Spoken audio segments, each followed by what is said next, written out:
Hello అండి. Japan వాళ్ళు నూరేళ్ళు పైన బతుకుతున్న రహస్యం ఏంటి? మనం లైఫ్ స్టైల్ విషయాలన్నీ షేర్ చేసుకుంటున్నాం కదా! మరి ఇంత మంచి విషయాన్ని ఎలా మిస్ అవుతాం? మీకందరికీ అర్థమయ్యేలా చెప్తాను. వీడియో చివరిదాకా చూడండి. చూసి వదిలేయకుండా ఎవరికి ఉపయోగపడుతుందో, ఉపయోగపడని వాళ్ళెవరుంటారు? సో, మీ ఫ్రెండ్స్, ఫ్యామిలీ మెంబర్స్‌కి షేర్ చేయండి. జపాన్‌లో ఒకినావా అని ఒక ద్వీపం ఉందండి. అక్కడ యావరేజ్‌గా 90, 100 ఏళ్ళు అందరూ గుర్తుంచుకోండి. మనం నూటికొకడో, ఇద్దరో బతికితే అబ్బా! 100 అనుకుంటాం కదా! వాళ్ళు అందరూనండి. అందరూ 90, 100 ఇక కొంతమందైతే ఏది మనం 100కి అబ్బా అనుకుంటున్నామో, వాళ్ళు 110, 120కి అబ్బా అనుకుంటారు అన్నట్టు. బతుకుతున్నారు ఈ ఒకినావా ద్వీపంలో. దీన్ని బ్లూ జోన్ అని అంటారండి. అంటే ముద్దుగా బ్లూ జోన్ అంటారు. మరి ఇక్కడ ఏంటి? ఏం జరుగుతోంది? అంటే చాలా చాలా స్టడీస్ వచ్చినాయి. మీరు కూడా అడపాదడపా చూసుంటారు.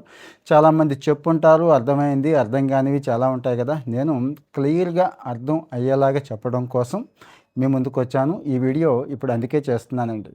వీళ్ళ ఫుడ్‌లో ఫిషు, టోఫు, మీషో ఇలాంటివి ఉంటాయండి. అంటే ఇవి ఎక్కడి నుంచి తెచ్చుకోవాలి మనకు అర్థం కాదు కదా అంటారేమో. రీసెంట్‌గా సముద్రపు నాచు ఈ మధ్య చాలా ఫేమస్ అవుతుంది. సరే వీటి వరకు పక్కన పెడదాం. తాజా కాయగూరలు, తాజా ఆకుకూరలు ముఖ్యంగా వేడి వేడిగా తీసుకుంటారండి. చాలా ఫ్రెష్‌గా తీసుకుంటారు. సూప్స్ ఎక్కువ తీసుకుంటారు గుర్తుంచుకోండి.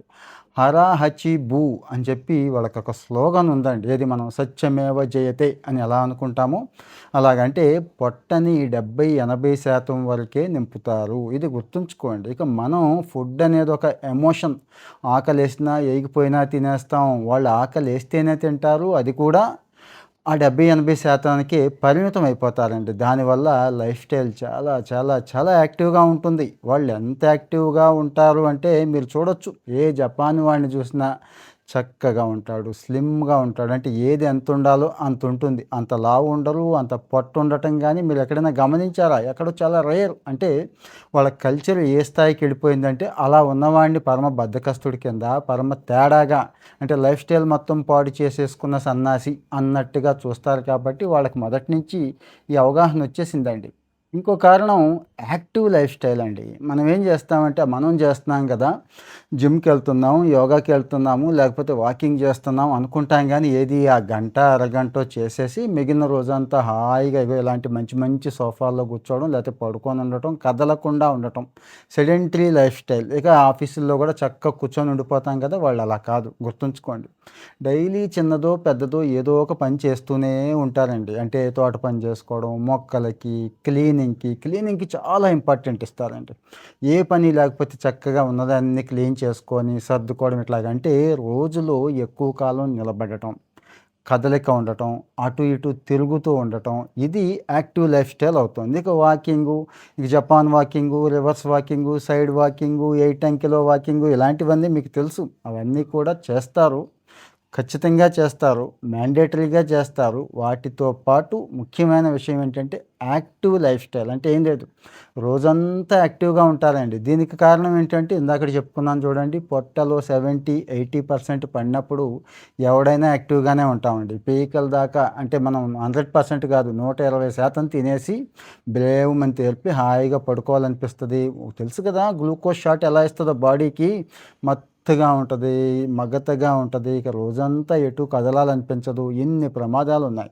సో, వాళ్ళు తింటున్నారు. కానీ ఎలా తింటున్నారో మీరు అబ్జర్వ్ చేసేస్తున్నారు కదా! సో, ఇది యాక్టివ్ లైఫ్ స్టైల్ వెనక తిండి ఉంది. రెండోది కాస్తో కూస్తో మగతగా ఉన్నా, అటు ఇటుగా ఉన్నా రెగ్యులర్‌గా కదలటం, అటు ఇటు మూవ్ అవ్వడం, చిన్న చిన్న పనులు ఏవైనా గానీ చిన్న చిన్న పనులు చిటుకు చిటుకుమని లెగుస్తూ ఉంటారు, కూర్చుంటూ ఉంటారు. మనం కూర్చుంటే లేవబుద్దయ్యదు. ఎక్కడి నుంచే రిమోట్ కావాలి, ఎక్కడి నుంచే ఫ్యాను, టీవీ అన్నీ కూడా.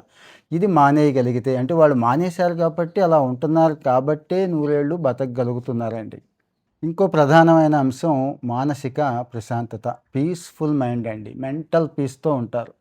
ఇకిగాయ్ మీకు తెలుసు 'ఇకిగాయ్' అనే బుక్ ఉంది. ఒకసారి అది చదవండి. జీవితం ఎందుకు? అసలు జీవితానికున్న అర్థం ఏంటి? ఈ రోజుకున్న అర్థం ఏంటి? ఈ గంటకున్న అర్థం ఏంటి? అంటే ప్రతి క్షణంలోనూ, ప్రతి రోజులో కూడా వాళ్ళు జీవిత పరమార్థాన్ని వెతుక్కుంటారండి. మనం ఏం చేస్తాం మీకు తెలుసు ఏదో దాని వెనక పడి కొట్టుకుపోతూ ఉంటామండి. అంటే ఆ సోషల్ మీడియాలో పడితే ఇక అందులోనే, ఓటీటీలో పడితే అందులోనే, ఏదో దిక్కుమాలిన స్నేహాలుంటే అందులోనే. మీకు తెలుసు కదండీ! ఏదైనా పనిలో పడితే అందులోనే. అలా కాదు. జీవితానికి, పనికి అన్నిటికీ సమానమైన ప్రాధాన్యం ఇచ్చుకుంటూ దాని వెనకల ఉన్న పరమార్థం, జీవిత పరమార్థం గురించి ఆలోచిస్తూ ఉంటారు. అంటే ప్రతి క్షణాన్ని, ప్రతి గంటని, ప్రతి రోజుని కూడా ఫ్రూట్‌ఫుల్‌గా, వర్తీగా గడపటం అనేది వాళ్ళకి తెలుసండి. మనకి లేని మంచి అలవాటు ఒకటుంది. బలమైన సామాజిక సంబంధాలు అంటాం. అంటే ఏం లేదు. మనకి ఎవరిని చూసినా చిరాకుగా ఉంటదండి. ఆఫీస్‌లో వాడిని చూస్తే ఒకలాగా అనిపిస్తది. ఇంట్లో వాళ్ళని చూసినా కూడా చిరాకు పడిపోయి మొహం మార్చుకొని ఏమాత్రం నవ్వు మొహం ఉండదు కదండీ! ఆ ప్రమాదం అన్ని చోట్ల ఉంది. కానీ ఇక్కడ, ఇక్కడ జపాన్ వాళ్ళకి ఇది లేదండి. ఇంట్లో వాళ్ళతో చాలా చక్కగా ఉంటారు. బయట వాళ్ళతో కూడా మంచి సంబంధాలుంటాయి. అంటే ఇరుగు, పొరుగు వాళ్ళతో చక్కగా ఉండటం, కలివిడిగా ఉండటం, కలిసిమెలిసి ఉండటం, నవ్వుతూ పలకరించడం. అంటే సాధ్యమైనంత వరకు చేయగలిగినంత వాళ్ళకేదైనా హెల్ప్ ఉంటే చేయటం, హెల్ప్ తీసుకోవడం.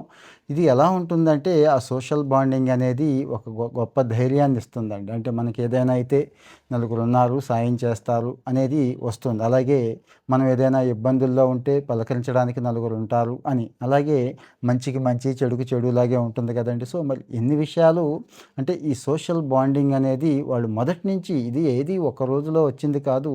ఆ సమాజం దశాబ్దాలుగా, శతాబ్దాలుగా ట్రాన్స్‌ఫార్మ్ అవుతూ ఈ స్టేజ్‌కొచ్చారు. మరి మనం గూడా అంటే సమాజం ట్రాన్స్‌ఫార్మ్ అయ్యాక మనం అవుదాం అనుకోకుండా మనకి ఈ అవకాశం ఉంది కాబట్టి ఈ రకంగా ఆలోచించడం ద్వారా ఎవరికి వాళ్ళం ఆరోగ్యంగా, ఆనందంగా ఉండే అవకాశం ఉంటుంది కదా! ఇంకో ప్రధానమైన అంశం శుభ్రత అండి.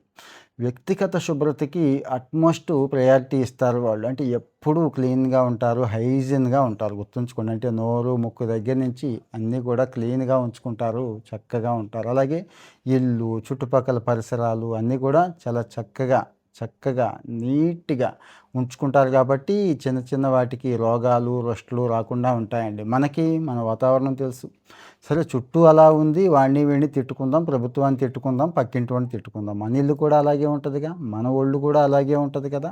సో, వాళ్ళు ఇచ్చే పర్సనల్ హైజీన్ వల్ల చీటికి, మాటికి రోగాలొచ్చేసి, రోగనిరోధక శక్తి పడిపోయి, ఆ ప్రమాదంలో పడకుండా వాళ్ళు ఆ వ్యక్తిగత పరిశుభ్రతని ఏ స్థాయికంటే అదొక దైవ కార్యం అన్న స్థాయికి తీసుకెళ్ళిపోయారండి. అంటే ఉదయం లేచిన దగ్గర నుంచి సాయంత్రం వరకు వాళ్ళు పర్సనల్ హైజీన్‌కి ఇచ్చే ప్రిఫరెన్స్ ఎంతంటే అట్‌మోస్ట్ ప్రయారిటీ ఇస్తారండి. కావాలంటే చెక్ చేసుకోవచ్చు. అంటే ఏదో సింగపూరు అలాంటి చోట ఒక కాగితం ముక్క కూడా రోడ్డు మీద ఎయ్యరు అంటారు కదా! అలాగే జపాన్‌లో ఇంకా అంటే అదేదో డిసిప్లైన్డ్‌గా లేతే అదేదో మిలిటరీలాగా కాకుండా ఎవరికి వాళ్ళు యెస్ నేను ఇలా ఉండాలి. ఇంత క్లీన్‌గా ఉండాలి. అంటే స్కూళ్ళల్లో కూడా మీరు అబ్జర్వ్ చేయొచ్చు. జపాన్ స్కూళ్ళల్లో కూడా పిల్లలే వెళ్ళి చక్కగా స్కూల్ అంతా క్లీన్ చేసుకోవడం, రూమ్స్ క్లీన్ చేసుకోవడం అవి సోషల్ రెస్పాన్సిబిలిటీ ఫిక్స్ చేస్తారండి. ఇక వ్యక్తిగతంగా ఎవరికి వాళ్ళు ఎలాగో చేసుకుంటారో అది కామన్. ఇక ఫైనల్‌గా వచ్చి నిద్ర అండి. అంటే నిద్ర అంటే మనం విచ్చలవిడిగా ఎప్పుడు పడితే అప్పుడు నిద్రపోతాం. లేకపోతే అసలు పోము. ఎక్కువ మనకి అర్ధరాత్రి బ్యాచ్‌లు ఎక్కువ కదండీ! నిద్ర అర్ధరాత్రి తర్వాత పోయే బ్యాచ్‌లు అలా కాదు వాళ్ళు. బాడీ క్లాక్‌ని పాడు చేసుకోవాలండి. చక్కగా 10 అంటే 10, 5 అంటే 5. రాత్రి 10కి పడుకోవడం, 5కి లేవడం కూడా ఒక మంచి అలవాటు కింద చూస్తారు. ఒక మంచి డిసిప్లిన్ కింద చూస్తారు. అంటే వాళ్ళు కాస్త జీవితం పట్ల నిబద్ధత కలిగిన వాళ్ళుగా చుట్టుపక్కల వాళ్ళు చూస్తారండి. అంటే ఆ రకమైన కల్చర్ ఇది. అది కల్చరల్ ట్రాన్స్‌ఫర్మేషన్ అనుకోవాలి. ఆ కల్చర్‌ని వాళ్ళు డెవలప్ చేసుకోవటం వల్ల చక్కగా అంటే నిద్ర 7, 8 గంటల నాణ్యమైన నిద్ర మిగిలిన అలవాట్లు కలిపి వాళ్ళని అంత లాంగ్ లివ్‌కి ఉపయోగపడేలాగా చేస్తున్నాయండి. సో, మరి చూసారు గదా! ఫుడ్ ఎలా ఉందో చూసారు. ఎంతవరకు తింటున్నారో చూసారు. మెంటల్ పీస్‌నెస్ ఎలా ఉందో చూసారు. వాళ్ళ సామాజిక సంబంధాలు ఎలా ఉన్నాయో చూసారు. అలాగే ఫైనల్‌గా వాళ్ళ నిద్ర ఎలా ఉంది. వాళ్ళ వర్కౌట్ ఎలా ఉంది. అవి గూడా చూసారు గదండీ! ఇవి జపాన్ వాళ్ళ ఏది ముఖ్యంగా ఒకినావా ద్వీపంలో ఉన్న వాళ్ళు సూపర్.